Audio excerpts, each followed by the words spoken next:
very quickly in Portainer. If you want to have a more detailed implementation, you can always use a code-based deployment, which is also possible with Portainer. And you can have a very close and tight inspection of how your application is running within the platform. Now, what I really want to show is the demo. I'm pretty sure everybody's anxious to see that. With that, I would like to show you the topology that we prepared. That's on our next slide, where Alex, he challenged me to deploy two clusters, one running micro K8s, canonical micro K8s, and the other one running a charmed Kubernetes, a distribution of Kubernetes.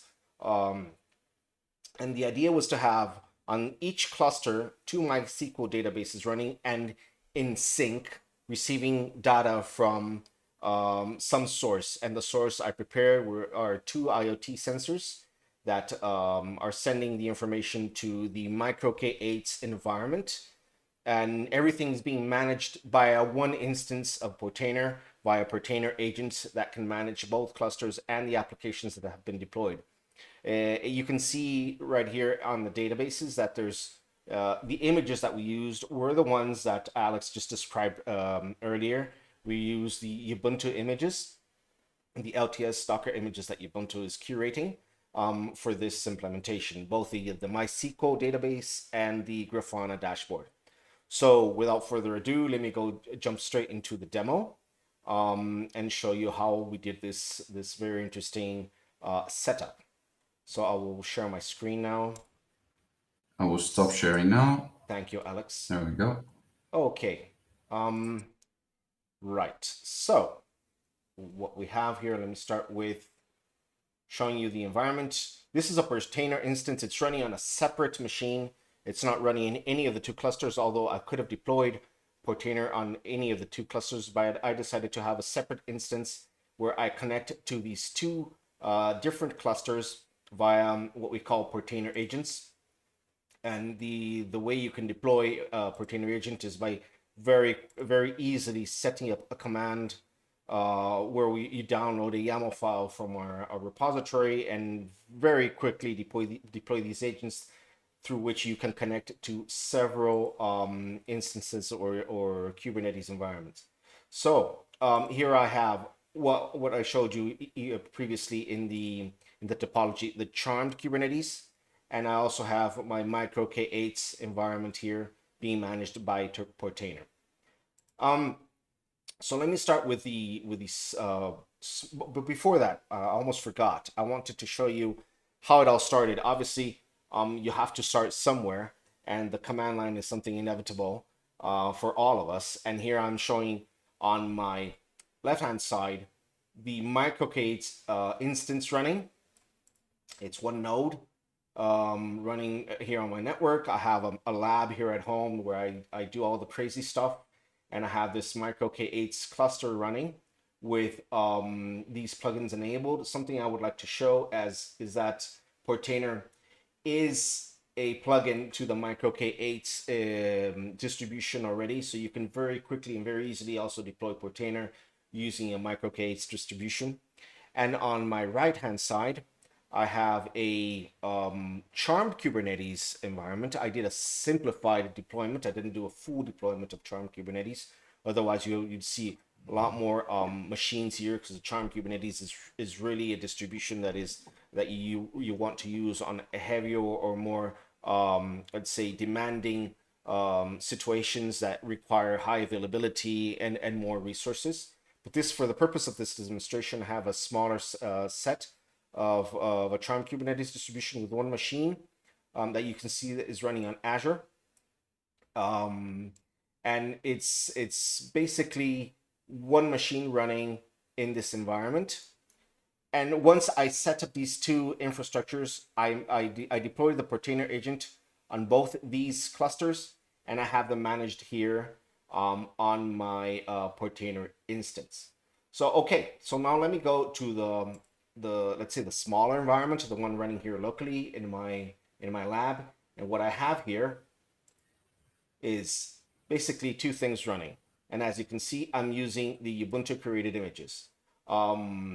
I wouldn't really need to run the Grafana instance here, but I did put this up just for the purpose of the demonstration. I have a MySQL database that is receiving information from two IoT sensors, and they're writing to the Ubuntu MySQL database that has been deployed in the MicroK8s cluster. And this, all the data is being replicated to the Charmed Kubernetes cluster. And here on the Charmed Kubernetes cluster, I have a slightly more complex deployment of the environment because it's a Charmed Kubernetes distribution here, where I have obviously what is pertaining to the Charmed Kubernetes distribution with the Ingress controller, with a dashboard, which I really wouldn't need, but it comes default as the when you deploy Charmed Kubernetes, Grafana, MySQL, and PHP MyAdmin. Right. So how this is working, I have two consoles here. Sorry for that. Let me close this. Okay, I have two consoles here. The one to my right, as you can see, is running via the Ingress controller that I used on the Charmed Kubernetes, and this is running on Azure. And the one to my right, the one to my left is running on Azure, and the one to my right is running on my local lab. And what you see here is a almost instant update of both environments. And to show you that, and to show this is a real live demonstration, I'm going to touch the sensor here that where it reads indoors, and the temperature is high here. This is in Celsius, is high here because it's very close to my servers. But if I touch the sensor with my hand, this at some point you'll see will go up to almost 99 because the sensor picks up the humidity in my hands very, very quickly. And you'll see that this is going to go up, and it's also going to be replicated to the dashboard running on Azure. It's not instant.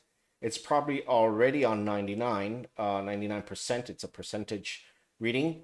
But you will very soon see this being reflected here on the dashboard on the Azure console. There you go. It's already going up, and you see it's going to 90%. And I'm going to remove my hand, and this is going to slowly go back down to a regular humidity level that is close to 50 because it's running right beside my servers. So what I'm doing here is these sensors are picking up these readings. They're sending this to the MySQL database, and I have Grafana connected to these databases doing the readouts in almost real time. Now let me show you a little bit of the magic here. I'm gonna go into some more details in terms of how this was deployed. I have a resource pool, or also known as namespace, where I define several deployments of these applications. And I'm going to show you one that's very interesting, which is the PHP MyAdmin that is running through an Ingress controller that I defined here. I'm going to close this here and show you how this works. And this instance of PHP MyAdmin is connected to this database. So here on the port mappings, if I click on this link, it will take me to PHP MyAdmin. I'm going to log in as a user of the database, and I can see the two databases that are picking up the readings. Right, now let me go to the other instance of the Kubernetes cluster, show you how I did this without having to touch the command line interface directly. I did this 100% within Portainer, and to show you how truthful this is, I accessed the MySQL instance via a feature that we have in Portainer, which is the pod console. And this machine is the one that is running locally. I'm going to log into the instance here locally of the MySQL database, put in the password, And I'm going to, let's say, create. First, I'm going to show databases. And you can see there are two databases here also, just like the ones that we saw running on the charmed Kubernetes cluster. I'm going to create. Before that, I'm going to go back here to the instance running on charmed Kubernetes, refresh this. You're going to see we only have, apart from the system databases, two databases. I'm going to create one called KubeCon. Oh, sorry, database, KubeCon. Okay, so this was created locally in my machine. Show replica status. That is connected to the instance running on Azure. And here, if I refresh, there you go. I see the KubeCon database. So this is what is happening is that everything that is being read here in a master replication is being sent very almost instantly via VPN mesh to this other MySQL database in the charmed Kubernetes cluster. And as you saw, I did all the definitions running everything within Portainer. I didn't need to use a command line interface. For those that would want to use the CLI, you can do it via Portainer because you have access to the pods here via the interface. Okay, I'm going to disconnect. And the other interesting feature is that you can have a log of everything that is happening within your environment here, because you have access to the logs that show exactly everything that is happening within your environment in any of the applications. And if for those that want to use, for instance, a GUI interface, you can also use phpMyAdmin, which is this case that I'm using for the charmed Kubernetes environment. As you see here on the local cluster, I do not have phpMyAdmin installed. I have that on the charmed Kubernetes cluster. So this is the power of Portainer with Ubuntu. We managed to have a very tight integration of both platforms, not only with the deployment of Portainer very easily and integrated within the Micro K8's Kubernetes environment, and very soon also as a charm. And I'm already bringing some news that we're working on developing a charm for the charm Kubernetes cluster also, so that Portainer can be deployed as a charm. We also make use of the images that we have with that are being created by Canonical very easily in our deployment. And as you can see, this runs very nicely, very smoothly. I live in Costa Rica, which is quite far from where we are from the Azure instance, and everything ran very smoothly, and everything was done via Portainer together with Canonical.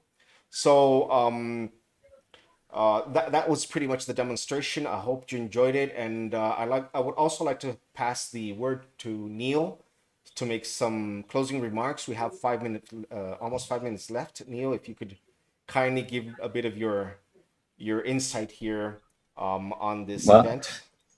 I'm actually going to pass it back to you because there's actually a question for you to answer, which is, can you explain the VPN mesh? How's it set up? So, Oh, given okay. it's your setup, away you go. Right. Very good question. Let me go here to the mesh. Okay, in this case, I used a VPN mesh called Zero Tier. You can use, there are Are, are several. are you sharing screen, by the way? You're Let me, not sharing screen. no, oh, no, sorry. Let me share my screen again. Okay, right. Yeah, I'll stop sharing again. There Okay, you go. so I'm using Zero Tier, but you can use WireGuard, you can use OpenVPN. It really it depends. You can use Nebula, which is also it's being developed by Slack. There are several possibilities and ways and manners to deploy VPN meshes. The reason why I picked Zero Tier is because it's very easy and very stable. It's based on WireGuard, which I like. I think it's a very stable and very fast VPN that you can use. The underlying technology is the same from Zero Tier to WireGuard, but you can use anything. You can use open VPN. You can use whatever VPN you prefer or you have available in your environment. What I did was I made sure that the machines, all the machines within the Kubernetes cluster, both in the Charmed cluster and the MicroK8s cluster, they were all connected to the same VPN mesh. So I could make sure that if I needed to very quickly access any of the machines, any of the nodes, I could do that entirely via the VPN mesh. And the Portainer instance is also connected to the VPN mesh. So that's pretty much how I did the deployment of this VPN mesh for this demonstration. But again, it's entirely up to you. And Adolfo will be recording a behind-the-scenes YouTube video, which will go on a YouTube channel of exactly how he set this entire system up. So there's going to be a relatively long, I think it's an hour long, going to be video of how this whole thing was set up. At least. Yes.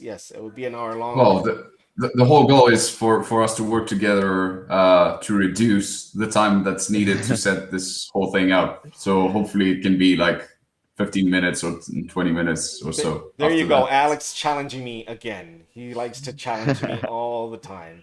No, but exactly. Yes. If you think in terms of the amount of time I really needed to deploy this, I would say, yes, you could consider an hour. But if you think an hour to have 2 Kubernetes clusters up and running with MySQL databases in sync, receiving data from IoT sensors, from edge devices, is really not much. I mean, it's relatively short amount of time to do this because Portainer and the technology allows this. I mean, deploying a Charmed Kubernetes cluster today is probably what takes the longest in terms of the deployment. But again, it's very easy to do.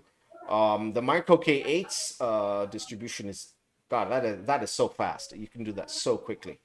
So an hour probably is more than enough. And now, as Neil just mentioned, we will have a YouTube video on almost like a training session on how this demonstration was set up.